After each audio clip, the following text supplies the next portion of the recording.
झारखंड में लोकसभा चुनाव संपन्न हो चुके हैं। भाजपा को 3 सीटों का नुकसान हुआ तो जेएमएम अपना गढ़ दुमका और राजमहल बचाने में सफल रही। जोगा मांझी ने सिंहभूम सीट भी बचा ली। इस जीत हार की कहानी के बीच एक चेहरा खूब चमका, जिसकी चर्चा पूरे चुनाव भर में रही। वह चेहरा था जयराम महतो का। जयराम झारखंड भाषा संघर्ष समिति पार्टी के अध्यक्ष हैं। वहीं युवाओं के बीच काफी लोकप्रिय भी हैं। यकीनन आगामी विधानसभा चुनाव में जयराम फैक्टर देखने को मिल सकता है और इस बात से इनकार नहीं किया जा सकता।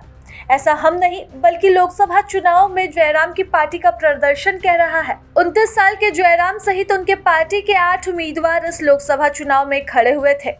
5 लोकसभा सीटों पर पार्टी के उम्मीदवार तीसरे स्थान पर रहते हैं। जयराम महतो ने खुद गिरिडीह से चुनाव लड़ा, वह तीसरे स्थान पर रहे।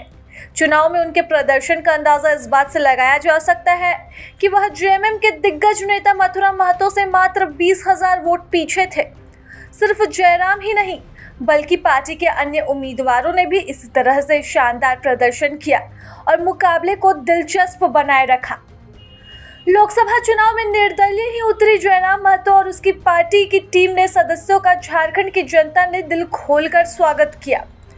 इसके बाद अब ये विधानसभा चुनाव की तैयारियों में जुट चुके हैं। जयराम महतो ने ऐलान कर दिया है कि उनकी पार्टी इस विधानसभा चुनाव में कुल 55 सीटों पर लड़ेगी। जयराम ने यह भी कह दिया है कि वह किसी भी पार्टी के साथ साठगांठ नहीं करने वाले, साथ ही इस चुनाव में अपना दायरा भी बढ़ाएंगे। चुनावी मुद्दा वही होगा, स्थानीय नीति और 1932 खतियान। इसके साथ ही इस बार जयराम की पार्टी विधानसभा चुनाव में सिर्फ तीसरे या दूसरे स्थान पर रहने के लिए नहीं बल्कि सीट जीतने के इरादे से उतरने वाली है। ऐसे में यह तय माना जा रहा है कि झारखंड की राजनीति में झामुमो आजसू जैसी क्षेत्रीय पार्टियों के साथ जयराम महतो की जेबीकेएसएस भी विधानसभा चुनाव में एक महत्वपूर्ण फैक्टर साबित होगी। झारखंड के आने वाले विधानसभा चुनाव के लिए तमाम राज्यवासियों को संदेश देना चाहता हूं कि इस बार ऐसे युवाओं का चयन करें जो राज्य के हित के साथ लड़ाई जो चली आ रही है उसको विराम लगाते हुए एक बेहतर नीति बनाई जा सके।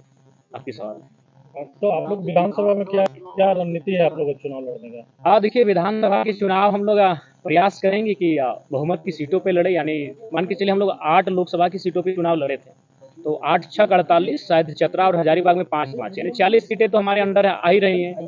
तो उन 40 सीटों पे तो लड़ना ही है। उसके बाद हम लोग जमशेदपुर में प्रत्याशी नहीं दिए थे, खूंटी पे नहीं दिए थे, गोड्डा में नहीं दिए थे। तो हमें लगता है इन 3 लोकसभा में हम लोग जाएंगे, वहाँ हमारे वोटर्स हैं, वहाँ हमारे कार्यकर्ता हैं। तो हमें लगता है कि 55 के आसपास विधानसभा सीटों पर हम लोग चुनाव लड़ते हुए दिखेंगे। प्रभातखबर.com, विश्वास वही, रफ्तार नहीं।